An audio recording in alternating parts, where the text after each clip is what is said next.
합독하는 시간인데요.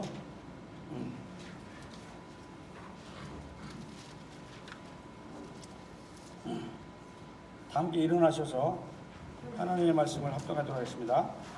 여러분 주보 속에 끼워드린 설교 요약 노트 거기에 네 구절이 있습니다. 고린도 후서인데 함께 같이 읽도록 하겠습니다.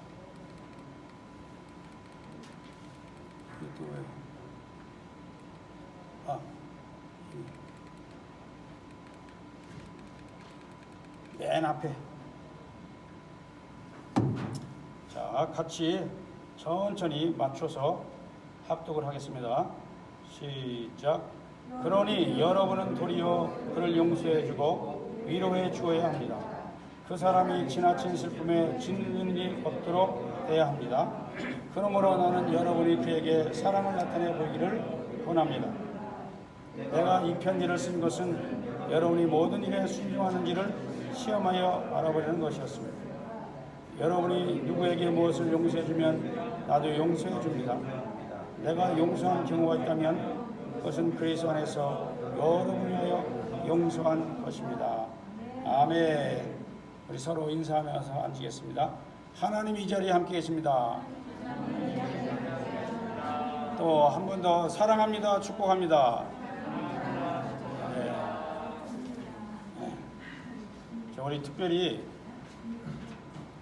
우리 오늘 처음 새로 방문하신 우리 이기호 우리 형제님 성도님 가정 다시 한번 환영하고요. 어느 시인이 그런 말을 했어요. 한 사람이 새로 들어오는 것은 엄청난 사건이다. 왜 그러냐?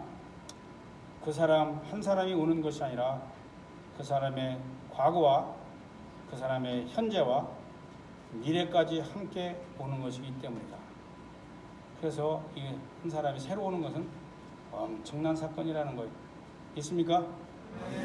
네, 엄청난 사건을 지금 역사 속에 지금 기록하고 있습니다. 그 가정 다시 한번 박수로 환영하겠습니다. 자, 우리 말씀을 듣기 전에 찬송 하나 하고 말씀을 듣도록 하겠습니다. 주님 다시 오실 때까지 저 화면 보시고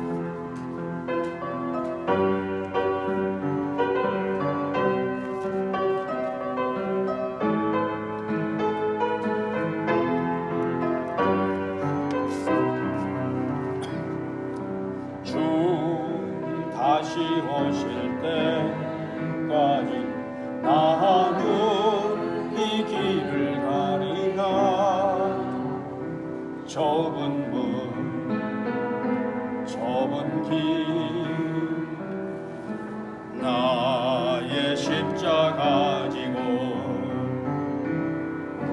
나의 가는 이 길 끝에서 나는 주님을 잃어 내 영예 내 주님 나를 맞아 주시리 나를 맞아 주시리. 주님 다시 오실 때까지 주님 다시 오실 때까지 나는 일어나 달려가리라. 주의 영광 온 땅 덮을 때 나는 일어나 노래하리. 나는 일어나 노래하리. 내 사모하는 주님 온 세상 구주시라. 내 사모하는 주님 내 사모하는 주님 영광의 왕이 내 사모하는 주님 내 사모하는 주님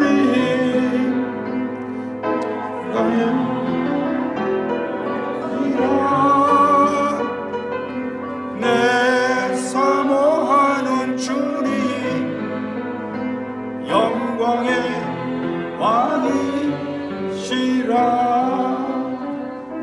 아멘. 잠시 기도하겠습니다. 하나님 아버지, 오늘도 이 아침에 주님 다시 오시는 그날까지 충성하는 믿음, 신뢰하는 믿음, 하나님을 경외하는 믿음 끝까지 지킬 수 있도록 도와주시니 감사합니다. 오늘 예배 드릴 때 신령과 진정으로 예배하게 하시고 온 마음과 뜻과 정성을 다하여 예배 드리게 하여 주옵소서. 오늘 처음으로 이 자리에 우리 교회 방문한 우리 새로운 가정이 있습니다. 오늘 하나님께서 하늘 문을 활짝 여시고 하늘의 신령한 복들로 채워 주시옵소서. 오늘 우리 새로운 가정을 맞이하는 성도들에게는 하늘의 문을 활짝 여시고 성령 충만의 놀라운 역사를 일으켜 주시옵소서. 성령 충만으로 강타하여 주시옵소서. 몸이 연약한 자에게는 치료의 역사가 일어나게 하시고 용서의 역사가 일어나게 하시고 하나님 아버지 구원받지 못한 자에게는 구원을 받는 놀라운 은혜가 있게 인도하여 주옵소서. 오늘 예배에 참여하면서 특별히 예물들을 드렸습니다. 하나님, 내 마음과 정성을 표현하는 것을 작은 물질로 표현했사오니 하나님 받아주시고 이 물질 생활함에 있어서 이 땅에서 부족함이 없도록 성령님께서 도와주시옵소서. 개인마다, 가정마다, 직장마다, 사업마다 하나님 필요를 채워 주시기를 원하옵나이다. 말씀을 대할 때에 기록된 말씀, 또 계시된 말씀이 육신이 되어 이 땅에 오신 말씀이신 예수님을 따라 오늘도 변화받고 하나님께 향기 나는 제물이 되게 도와 주옵소서. 예수님의 이름으로 기도합나이다. 아멘.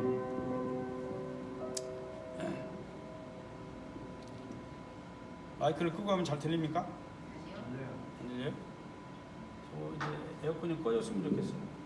잠깐 에어컨 껐다가 이따가 끝나면 다시 켜면 좋겠어요. 자, 여러분, 우리 한국 기독교 역사, 근현대 기독교 역사 속에 아름다운 그런 예와 미담이 전해 내려오는 것이 있는데, 여러분 한국의 영락교회 아시죠? 그 교회 지금 누가 담임 목사인지 잘 모르겠는데 한경직 목사님이 담임 목사로 재직하실 때에 있었던 일인데 제가 한두 번 말씀드린 적이 있었을 거예요. 조만식 선생님이라는 분이 계셨어요. 조만식 선생님 다 아시죠? 우리 한국의 아주 유명하신 그런 조만식 선생님인데 이 조만식 선생님이 그때 영락교회를 다니셨다고 그래요. 그 영락교회에서 장로가 되어서 다니는데 어느 날 이분이 워낙 바빠서 그런지 주일날 예배에 참여하는데 조금 늦으셨대요. 조금 늦으셔서 예배가 이미 땡 시작됐는데 저 교회 문을 열고 헐레벌떡 들어오시는 그 조만식 장로님을 보시고 한경직 목사님이 그러셨다고 그러잖아요. 조 장로님, 그 자리에서 그대로 서 계십시오.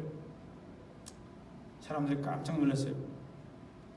아니, 저 유명하신 조만식 장로님한테 목사님이, 젊으신 목사님이 저런 명령을 했는데 과연 조만식 장로님이 어떤 반응을 일으킬까 조마조마하면서 다들 긴장하고 있는데 조만식 선생님은 젊은 담임 목사님의 명령에 그 자리에서 그대로 멈춰서서 있었다고 그래요.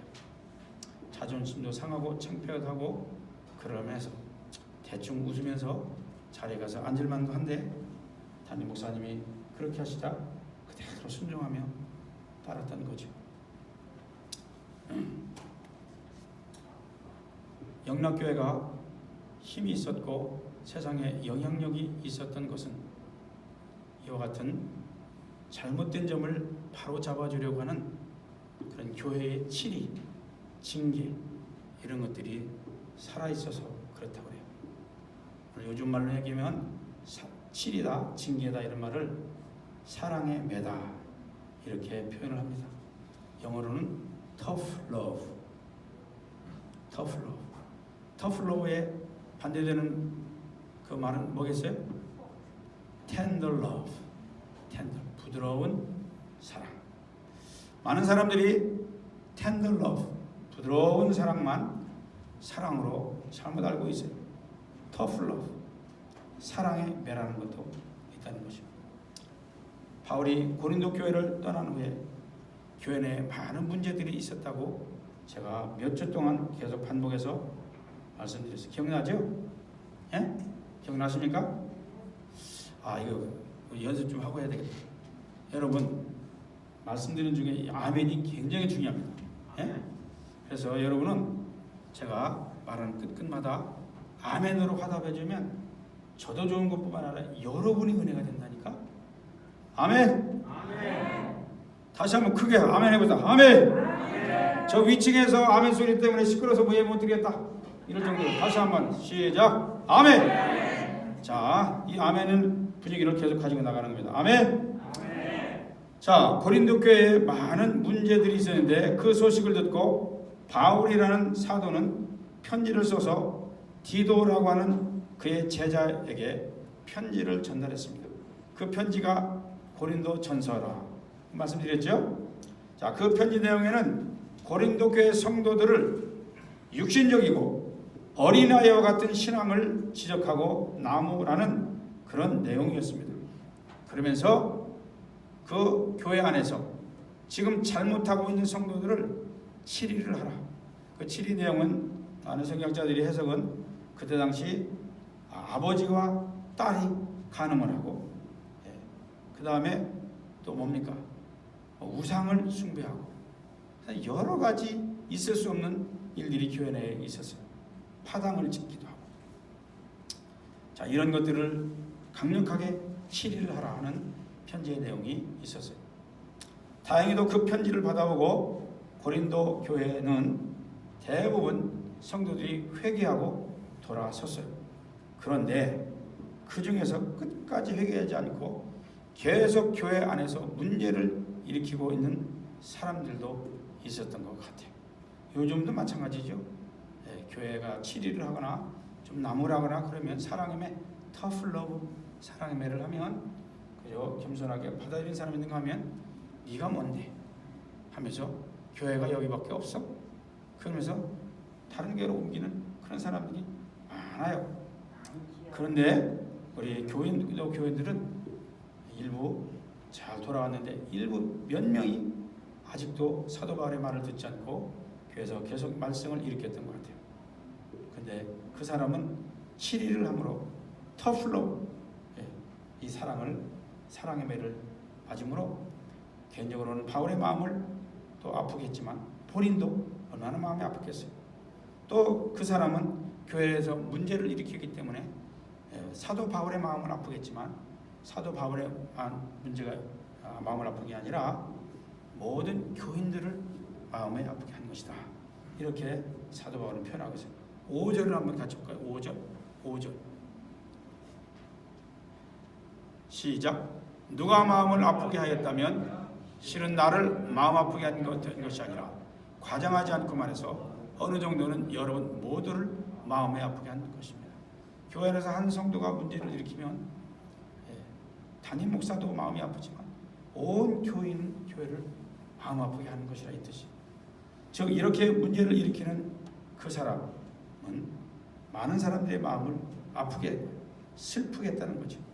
그래서 교회 차원에서 그런 사람을 징계를 해요. 이것을 교회 용어로 치리라고 그래요. 치리라는 말 많이 들어보셨죠? 그래서 우리 교단 총회 헌법에도 또 우리 교회 운영 규정에도 치리 규정이 있어요. 징계 규정이 있지. 성도들이 가끔 오해를 하는 것 같습니다. 징계를 하거나 치리를 하면 무슨 교회가 이렇게 사랑이 없어? 무슨 교회가 이렇게 냉랭해? 이렇게 쌀쌀맞아? 이렇게 정이 없어?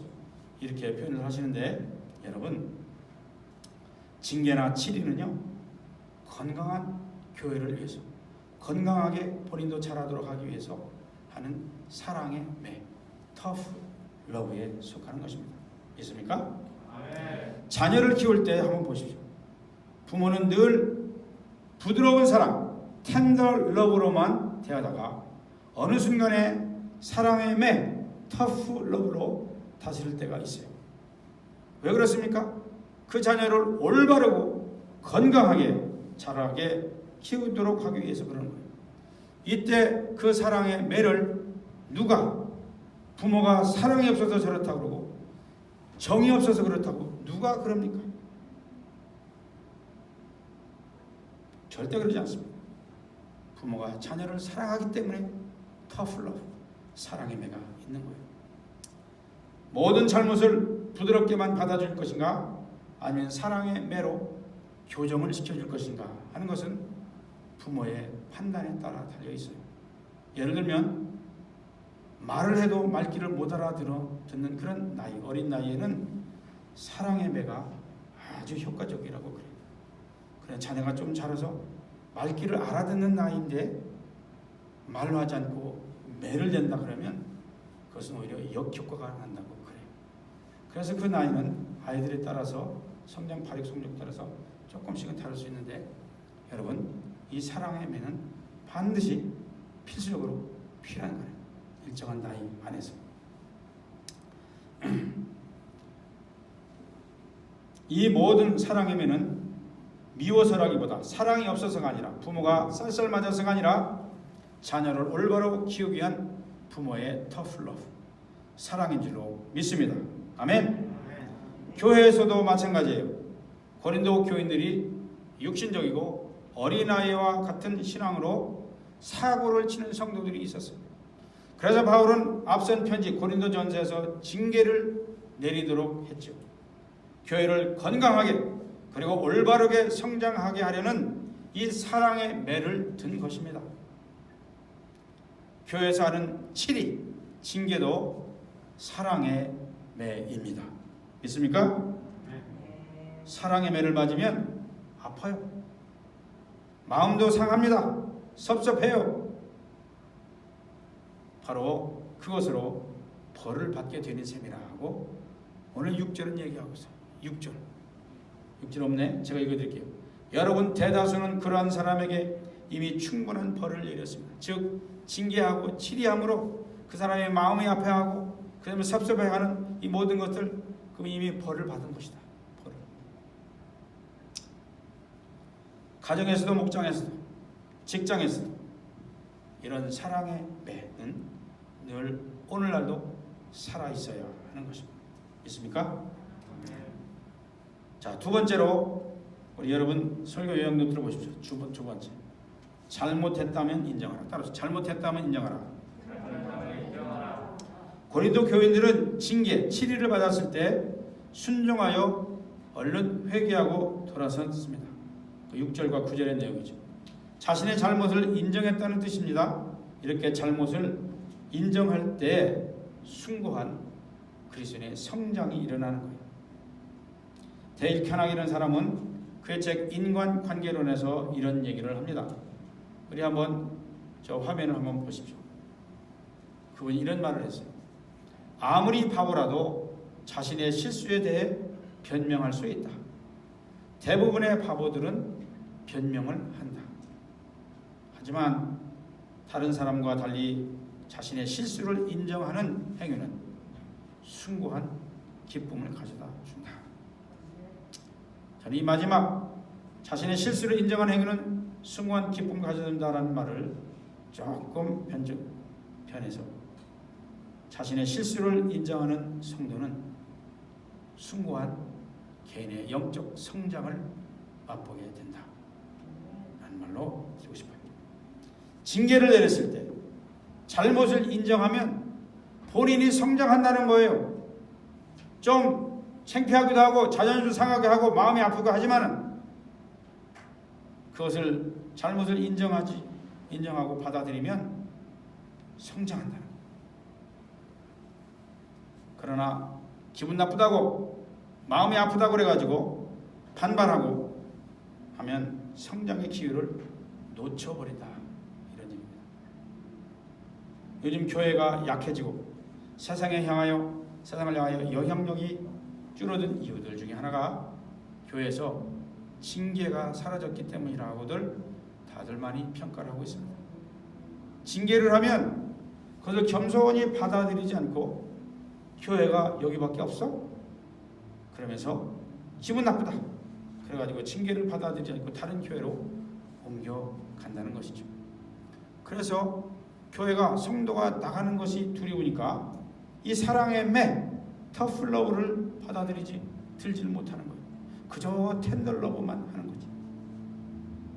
그러다 보니까 본인의 신앙도 잘하지 않고 그런 사람들이 모여있는 교회는 영향력도 없고 힘도 없는 거예요. 징계를 받았을 때 잘못을 인정하고 회개하고 돌아서면 또한 우리는 용서를 해야 합니다. 용서해 줄 뿐만 아니라 위로도 해주고 바울은 계속 말합니다. 사랑도 베풀어줘야 된다. 그러면서 고린도 교인들에게 그 정도면 성도들이요, 교인들이요, 그 정도 징계로 충분하니 이제 그만하시오. 이제는 그분이 회개했으니 위로해달라. 이런 편지를 쓰는데 7절과 8절입니다. 다시 한번 읽어볼까요? 7절과 8절. 시작. 이제 여러분은 그를 용서하고 위로하여 그가 너무 슬퍼하다가 낙심하지 않도록 하십시오. 그러므로 그에게 사랑을 베풀어 줄 것을 부탁합니다. 징계를 했을 때, 치리를 했을 때 회개하고 돌아서면 그거 가지고 끝까지 뭐라고 그러지 말고 얼른 용서하고 위로의 말을 전해야 된다. 잘못을 인정하고 징계를 달게 받으면 용서와 위로 그리고 사랑을 하게 되고 또 받게 되는 거예요. 그래서 자신의 잘못을 인정하면 결국 숭고한 성장의 기쁨을 누리게 됩니다. 신앙인들은요, 영적 성장의 기쁨을 누리게 될 것이고 성장된 모습, 성장의 기쁨이 그리스도에게 하나님께 향기가 되어 돌아온다. 이런 말씀입니다. 그래서 집안에서 그렇고 누가 옆에서 징계하는데 터플러브 누가 이렇게 잘못을 지적해주면 그게 기분 나쁘긴 해요. 그러나 그것을 얼른 받아들일 때 그때 자기가 성장을 하게 된다는 사실을 믿으시기 바라겠습니다. 아멘. 자, 세 번째입니다. 용서의 이유. 왜 용서를 하라고 그러는가? 지금 사도 바울은 그 이유는 이렇습니다. 사탄에게 이용당하지 않기 위해서입니다. 그래서 11절 한번 읽어볼까요? 11절 시작. 이것은 우리가 사탄에게 이용당하지 않게 하기 위한 것입니다. 우리는 사탄의 책략을 다 알고 있습니다. 아멘. 이 11절에 대하여 많은 목사님들이 해석을 많이 하는데 우리 최영기 목사님도 이 부분에 대해서 이렇게 해설을 해줍니다. 사탄은 교회를 깰 기회를 항상 노리고 있습니다. 상처받은 사람이 있고 깨어진 관계가 있으면 이를 이용하여 사탄은 교회를 깨뜨리려고 합니다. 만일 회개한 당사자를 용서하고 위로해 주지 않으면 처음에는 잘못했다고 느꼈다가도 나중에는 억울한 생각이 들어올 것입니다. 그는 교회에 대하여 불평하기 시작하고 주위 사람들이 징계받은 사람을 동정하면서 불만에 함께 동정한다. 여러분, 이 말이 뭐냐? 우리 특별히 다른 민족은 모르겠는데 우리 한국 민족은 정의 민족이에요. 그래서 그 잘못한 거 뻔히 알아요. 그리고 잘못한 사람은 막 징계를 하잖아요. 그러면 그 사람 쪽에 그 사람 잘못했으면 그 사람 편에 서가지고 같이 동조를 해요. 그래가지고 특별히 교회 안에서 갈라지는 그런 일들을 하는데 바로 그 얘기를 하는 거예요. 마귀는 언제든지 그런 일이 있으면 착 달라붙어서 교회를 깨뜨리려고 애를 쓴다는 거예요. 그 결과 교회가 시끄러워지고 갈등에 휩쓸릴 수 있습니다. 그래서 사도 바울은 용서해주고 위로해주라고 말하는 것입니다. 징계를 통해서 관계가 회복된 후에는 마무리를 그래서 잘 해야 돼요. 그저가 징계만 하고 터플로만 해서 끝나는 것이 아니라 징계한 다음에 회개했을 때 다시 보듬어주고 부드러운 사랑으로 감싸줘야 된다는 거죠. 위로하고 격려하고. 그렇지 않으면 남아있는 감정의 찌꺼기가 있어서 교회가 사탄에게 이용당할 빌미를 제공한다, 이런 뜻입니다. 여러분, 우리 자연계에 여러 종류의 새가 있는데 콘도르라고 하는 새가 있습니다. 한번 그래서 사진 보시죠. 저 화면 보시면 언뜻 보면 독수리처럼 생겼는데 독수리 비슷한 건데 콘도르라고 하는 새라예요. 콘도르. 여러분 가끔 미국에서 보실 거예요. 길거리에서 사슴이나 어떤 그 동물이 차에 쳐서 죽어서 썩어서 달라붙어 가지고 그거 뜯어먹는 새들, 큰 새들이 와서 검은 거 오는 새들 있잖아요. 콘도르 종류인데 그거는 주로 동물이 죽어서 썩은 시체를 먹는다고 그래요. 어디선가 죽은 짐승의 시체가 썩고 있으면 콘도르 떼가 수십 마일 밖에서 그 냄새를 맡고 몰려온다고 그럽니다. 썩은 시체를 먹기 위해서. 지금 날라와서 썩은 시체 지금 먹는 거예요. 사탄도 마찬가지입니다. 교회에서 분쟁이 일어나고 상처받은 사람이 있으면 콘도르 새처럼 냄새를 맡고 여지없이 찾아와요. 이것을 이용해 가지고 교회에 분란을 일으켜보려고 애를 쓰는 것이 사탄의 책략이에요. 마치 콘도르와 같다 하는 뜻입니다. 그러므로 우리는 이러한 사탄의 책략에 이용당하지 말고 아예 그런 기회를 주지 말고 노출시키지 말아야 할 것입니다. 교회의 분열을 시키는 사탄에게 이용당하지 않기 위해서 징계를 하면 그래서 겸손히 받아들여 회개하시고 또 교회는 용서와 위로를 하면서 사랑으로 품어야 하는 것입니다. 있습니까? 그래서 콘도르와 같은 사탄이 냄새를 맡고 찾아올 그런 쓴 뿌리가 남아있지 않도록 끝 처리를, 감정의 처리를 잘 해야 한다, 이 뜻입니다. 서로 용서하고 위로하면서 감정이 찌꺼기가 없도록 해야 하는 이유는 왜 그렇습니까? 사탄에게 이용당하는 도구로 전락하지 않도록 하기 위해서 그런 겁니다. 마지막, 따라서 변화는 곧 향기다. 고린도후서 2장 12절부터 16절까지 그 내용에는 우리 사도 바울의 변한 모습을 읽을 수 있어요. 언뜻 보면 이게 무슨 내용인가 그럴 수도 있는데, 바울이 복음을 전하러 드로아에 갔을 때에 복음을 전할 수 있는 복음의 문이 활짝 열렸어요. 그거를 12절에 이렇게 표현합니다. 12절, 내가 그리스도의 복음을 전하려고 드로아에 갔을 때에 주님께서 내게 거기서 일할 수 있는 길을 열어주셨습니다. 이게 좀 부드럽게 표현됐지만 무슨 얘기냐면, 드로아에 갔더니 사도 바울은 늘 어떤 게 충만했었냐면 복음 전하는데, 선교하는데, 가는 곳마다 교회 세우고 전도하고 선교하고, 하여튼 영혼을 구원하는 일이라면 그저 불을 켜고 일어나는 사람이었어요. 다른 것이 보이지 않았어요. 드로아에 마침 갔더니 이거는 뭐야? 복음도 전하기도 전에 이미 사람들이 다 무르익었어.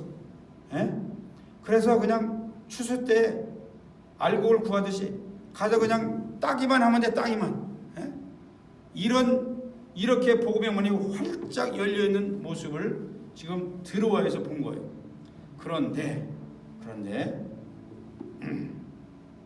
사도 바울은 이렇게 흥분 상태에서 그 일을 지금 추수를 할, 복음의 열매를 딸 그런 일을 하지 않고 13절 읽어보니까 좀 이상한 말을 합니다.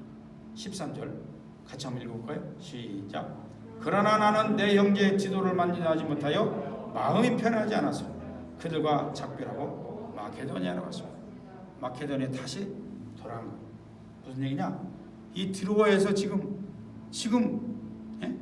기도가 오든 말든 다른 사람이 어떻든 상관하지 않고 사도 바울, 옛날 사도 바울 같았으면 지금 이 복음 사역하는데 정신이 없었을 거예요. 할렐루야 아멘 하면서 거기에 뛰어들이지 않고 다시 그걸 잠시 놔두고 마케도니아로 돌아갔다. 왜? 디도를 아직 만나지 못해서.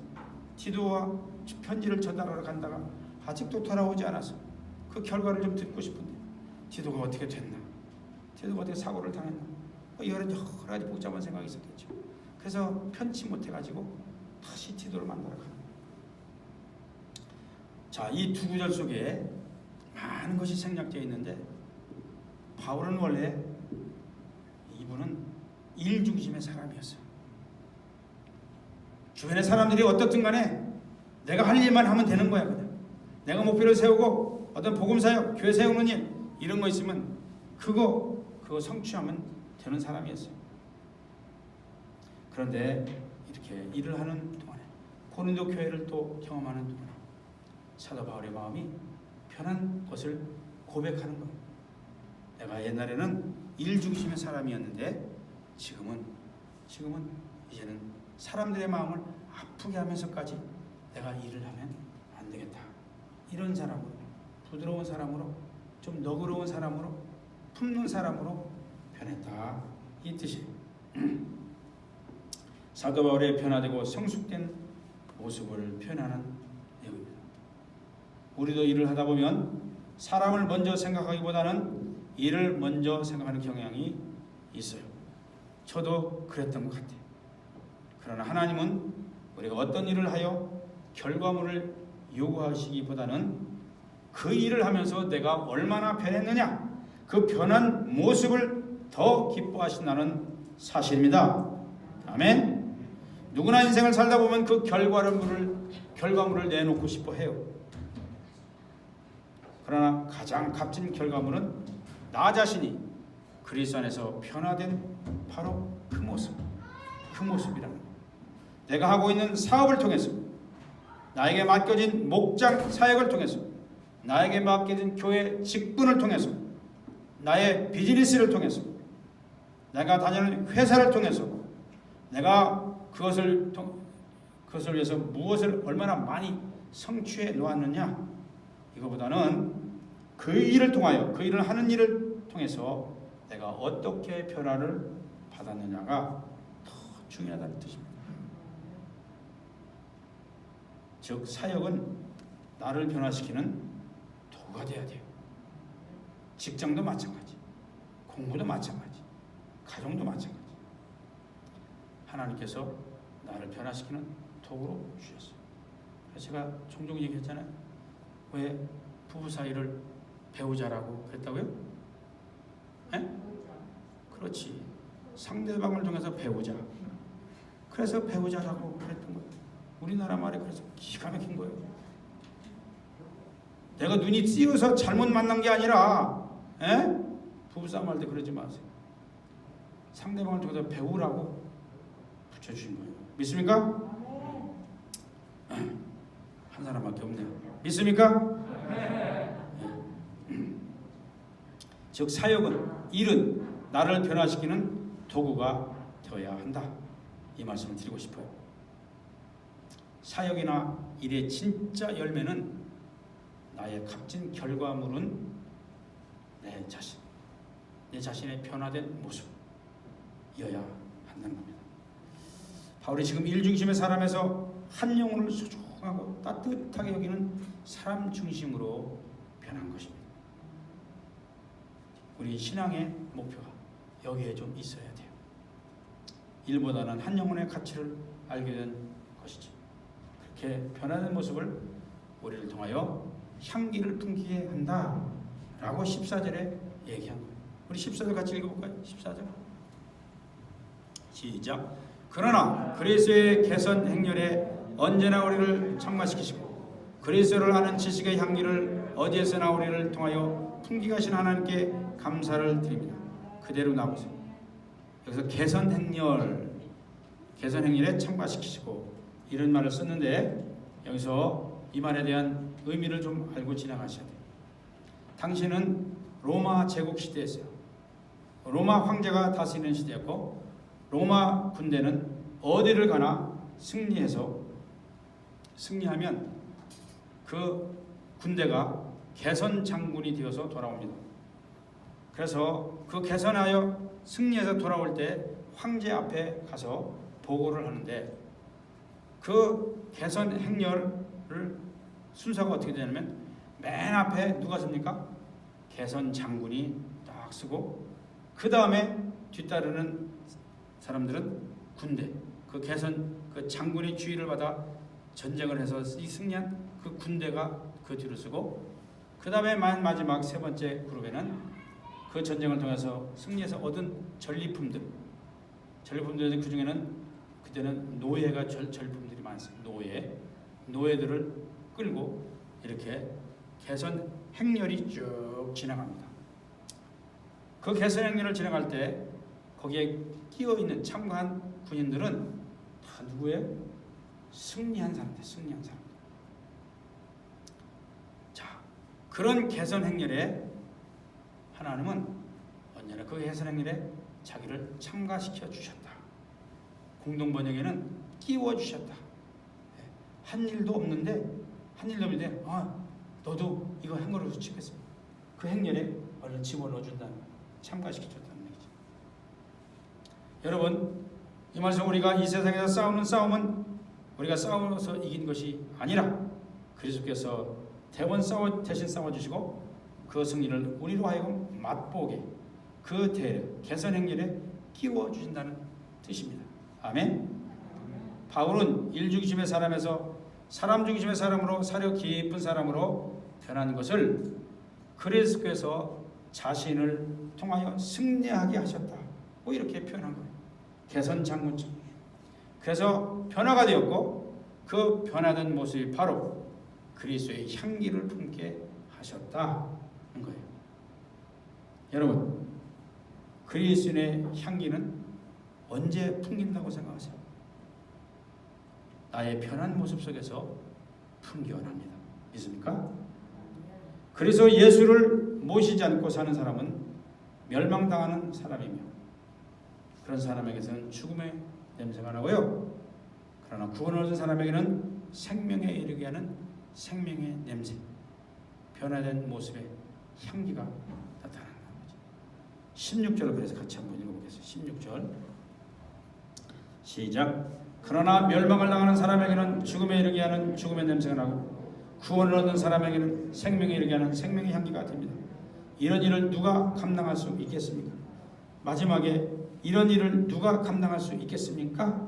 이런 얘기를 하는데 공동 번역에 따르면 이 마지막 부분을 이렇게 더 알기 쉽게 표현했어요. 그러니 이런 향기의 구실을 아무나 할 수 있겠습니까? 이 향기의 구실, 향기의 역할을 아무나 할 수 있겠느냐는 거예요. 참 매력적인 번역으로 생각되는데 하나님은 우리를 변화시켜서 향기의 구실을 하도록 하신다 이 말씀입니다. 여러분과 저도 모두 예수 안에서 변화되어서 이러한 향기의 구실을 잘 감당할 수 있기를 다시 한번 축복합니다. 있습니까? 또 아멘 소리가 줄어드는데 아멘.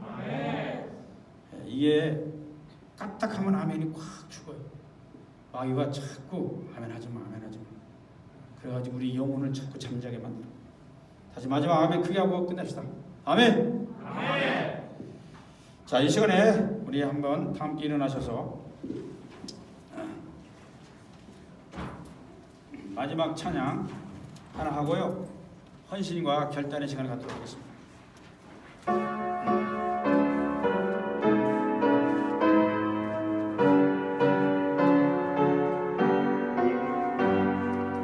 오늘 주신 말씀에 새 힘 얻어서 세상으로 나가서 살아갈 때에 나 혼자 힘으로 늘 부족하오니 주여 나를 도우사 승리하게 하소서.